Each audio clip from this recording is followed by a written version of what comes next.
BTR गोरोबथानि दफाफोरखौ मावफुंजोबखांनायनि उनाव रायजो बिनाय थासारिनि सायावसो सोनारगोन बे बाथ्राखौ बुंदों गबिन्द चन्द्र बसुमतारी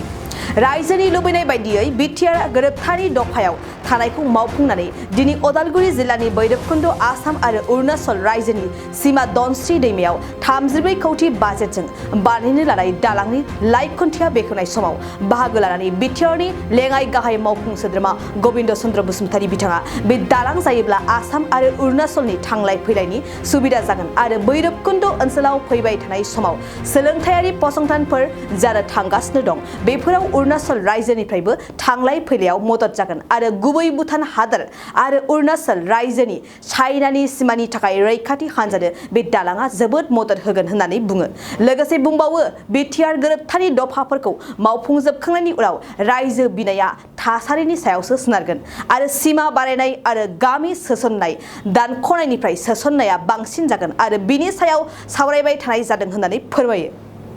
जों बिटिसिनि थाखाय जिखिनि जा बिटिआर एग्रिमेन्ट दं बे एग्रिमेन्टखौ इमप्लिमेन्ट खालामनो थाखाय बिथाङा जेसेबां हायो स्पिड आप खालामनो नागिरदों आरो बे भारत सरकारनिबो जथेस्थ' माबा दं मा बुंगोन पजिटिभ माबा दं थिंकिं दं बेनिखायनो बे बिटिआर एग्रिमेन्टखौ जाफुंहोगोन आरो जाफुंहोनायाव बे स्टेट आरो सेन्ट्रेल मोननैबो सरकारा जुदि बेखौ मावफुंनो होननानै गोसो गोथार दिन्थियाब्ला बे मालाबा समाव स्टेटआ हेंथा होगोन मालाबा समाव स्टेटआ बानायनो नागिरबा सेन्ट्रेला हेंथा होगोन बेबायदि जों दा जिखिनि मोन्दों मोननैबो सरकारा बे माबाखौ जोंनि बिटिआर एग्रिमेन्टखौ इमप्लिमेन्ट खालामनायाव जोबोद आग्रही आरो जों आसा खालामदों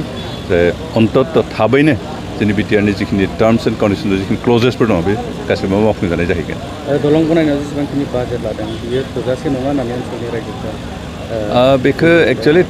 टेकनिसियानफ्रासो बुंसिगोन जोंबायदि साधारन रायजोआ जोबगोन जोबा बेखौथ' जों बुंनो हाला जिहेतु बे ओरैनो हमाखै बेबो इन्जिनियारफोर दं बिथांमोना हिसाब खालामदों सुदों सार्भे खालामदों बेसेबां सिमेन्ट नांगोन बेसेबां रड नांगोन बेसेबां इटा नांगोन बे गासैबो बेखौ हिसाब खालामनानैसो बेसेबां लेबार खरस नांगोन बेखौ हिसाब खालामनानै दिहुनो बेनिखायनो दा जों बायदि साधारन मानसिया नन टेकनिकेल मानसिफोरा जुदि बे खम जादों होनबाथ' बेसेबांखिनि एक्सेप्टेबल जागोन बे साननो गोनां बाथ्रा बिटिआर जि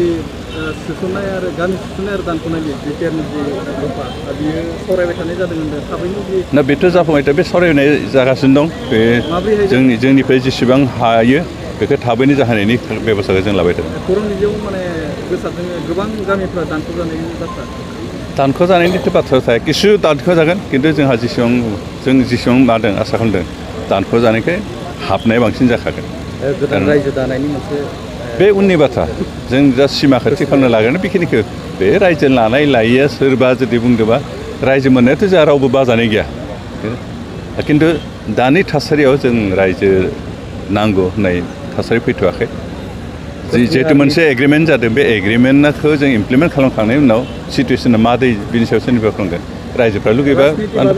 इन्टारनेल पलिसि दं नामा बेखौथ' जों दा बुंथ'नो हालिया खारन बहुत खोथा थायो बेफोरबायदि मेडियायाव बुंजाग्रा बाथ्रा नङा गामि सोसननायनि गेजेरजों जे सिमलिगुरि दा जोंनि एग्रिमेन्टआथ' बेनो जोंनि एग्रिमेन्ट जों मा खालामनायाव जों सिमलिगुरि टारगेट लाखादों दा बिनि भितराव बबे एरिया हाबजोबगोन हाबजोबा बेखौ बे सावरायलायनायनि गेजेरजोंसो ओंखारगोन बाइक सालायनो मोजां मोनग्रा सुबुंफोरनि थाखाय मोनसे गोजोनथाव खौरां जोबोद खम बेसेनावनो लननि गेजेरजों बाइक लानो हागोन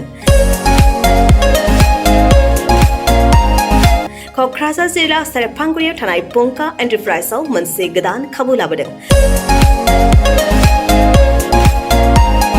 फैगौ 30 आगस्तनिफ्राय 2 सेप्तेम्बरसिम पंका एन्टारप्राइजआव लन मेला खुंफुंगोन बेनि गेजेरजों नोंथाङा बाजाज कम्पानिनि गुबुन गुबुन रोखोमनि गोदान बाइकफोरखौ जोबोद खम डाउन पेमेन्ट होनानैनो लनाव लानो हागोन बारा नङा गासै 10,000 डाउन पेमेन्ट होनानैनो नोंथाङा बाइकखौ मोनफुंनो हागोन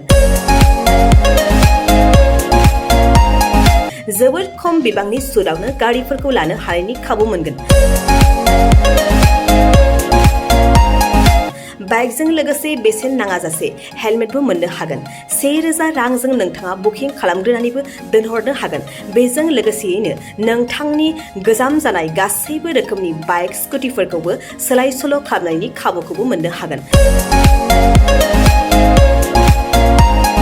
गोबांथार मिथिनो थाखाय 9101547892 आरो 60038171991 जानबुं अनजिमायाव जगाजग खालामहरनो हागोन।